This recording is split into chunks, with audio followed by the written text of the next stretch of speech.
9th of November 2016, and today we are talking once again to Spiro Skouras of Newsbud.com, and people will remember that earlier this year there was the first round of fundraising for Newsbud to get it launched and started, and that was a success, not just a successful Kickstarter, it was in fact the most successful journalism Kickstarter in the history of Kickstarter, from what I understand, but let's get some more details on that from Spiro himself. Spiro, thanks for joining us on the program today. Thank you for having me, James. Am I getting that right? It was the largest funded Kickstarter, journalism Kickstarter in the history of the site? And that's right. It is the most funded journalism project in Kickstarter history.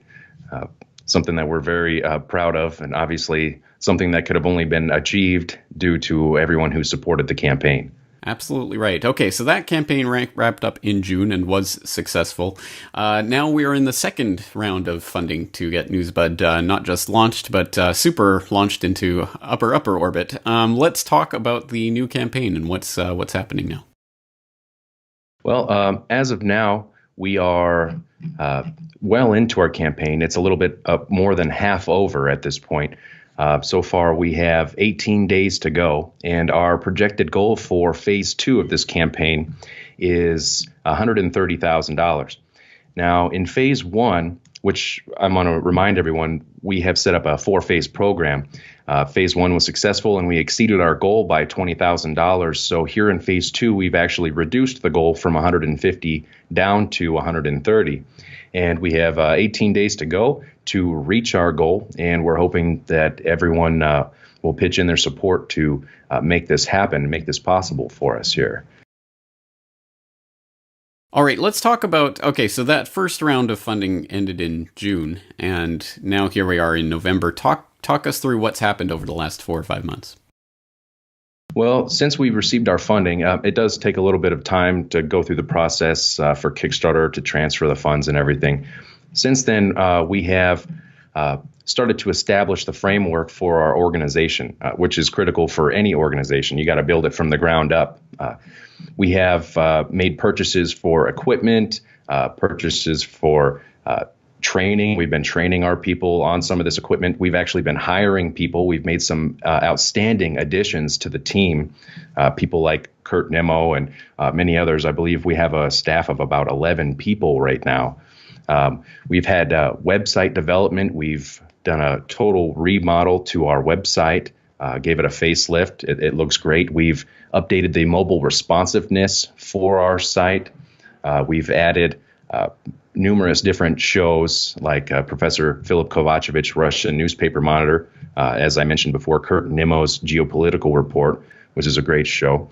We've also made some other additions to the team, such as other writers and analysts. And there's a whole lot of things that take place behind the scenes for a startup that a lot of people don't really see or understand unless they're actually involved in that process. So a lot of the stuff that we've been doing has been taking place behind the scenes, but we're getting to the point now to where we're rolling out with our productions, and whether that's our own exclusive articles, our own exclusive videos, we have our own daily news picks that are on our site, a whole lot that we're looking to offer. And if and when we're successful with phase 2 of this campaign, we have some more exciting things coming up. We'll talk about that in a moment, but first of all, let's talk, you've done a couple of reporting trips, as it were, one to New York and one to Europe. Tell us about that. Well, that's right. Part of the funding for this operation, it does cover travel and travel budget. And there was, during the attempted coup that took place in Turkey, we had caught NBC working with supposed senior level military sources from the Pentagon, getting information from them and feeding that information to the public as if it were news, as if it were factual and true. And what that turned out to be actually was basically a psyop is what it appeared to be, and a misinformation campaign that was meant to, it appeared it was meant to influence the outcome of the coup. So we nailed NBC on that. We had it documented, and we wanted to hold them accountable. And so we ended up, make the long story short, Sibel Edmonds and myself made a trip to New York City, and we went to NBC world headquarters and to ask them the questions, ask them why their reporters were reporting this, even though it was not factual. What they ended up reporting was that President Erdogan of Turkey was attempting to flee his country in the middle of the coup and seek asylum in Germany.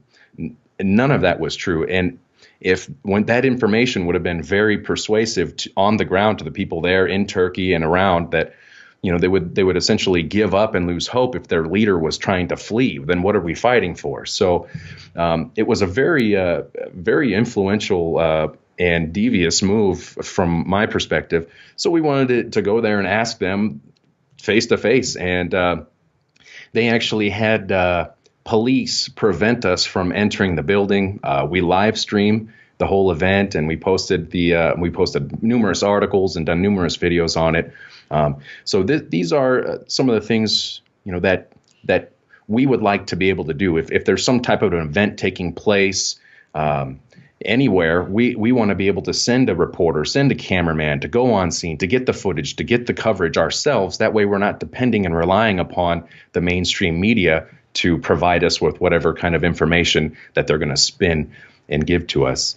And another trip that we made was a trip. It kind of ended up being, it wasn't a planned trip, but it ended up working out there was an event. I went to Greece, and there was an event that took place at a refugee camp there in Lesbos. And what ended up happening, there was a fire and a riot, and according to the media, that took place there. And we were able to get there and take a look at what was taking place, and the media totally spun the whole thing.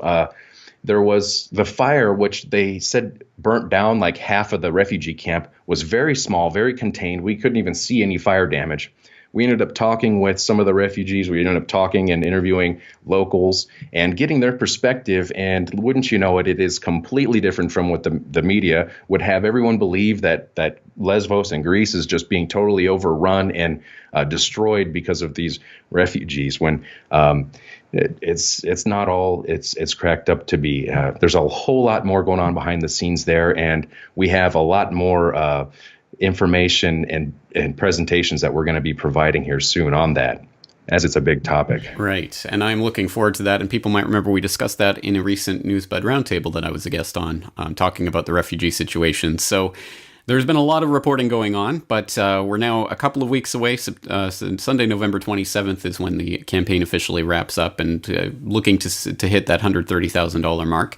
If and when these phase 2 funding is successful, what do you want to accomplish with this new round of funding?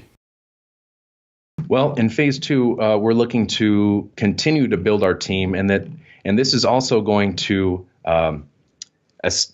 allow us to continue with the team that we have. I mean, we have, it's not just a one-man show kind of a thing. And James, nothing against a one-man show. You do an excellent job doing that.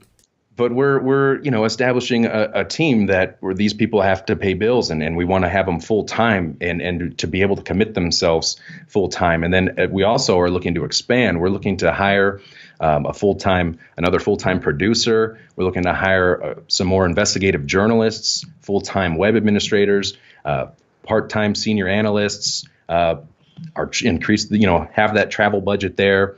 And just really, we're looking to present and bring to the table an alternative to the mainstream media that is not funded by any advertisements or NGOs or corporations or any government kickbacks. We're not 501c3, anything like that. We're trying to do something that has never been done before and have a 100% people-funded model. So that we're not being influenced by anyone or any entity or organization. So it's a very exciting project. I'm very proud to be a part of it. And we're looking to grow and expand and bring some of the part-time people we have, bring them full-time, and a whole lot more. All right. Well, I'm looking forward to seeing what comes out through Newsbud. For any Corporate Report viewers who are interested in this, tell them what they can do to help contribute to this round of funding. Well, we would love it if you come to Kickstarter. We're going to leave a link for the Kickstarter, or you can visit our website or our YouTube channel and pledge your donation to support Newsbud, to support a 100% independent media. This is a all or nothing platform on Kickstarter. So if we don't achieve our goal, none of your money is withdrawn from your account. So it's all or nothing. So if we don't make our goal, you don't get charged. And just do your part, spread the words, share this information. Sharing the information is extremely important. And I just would like to thank everyone out there for their support.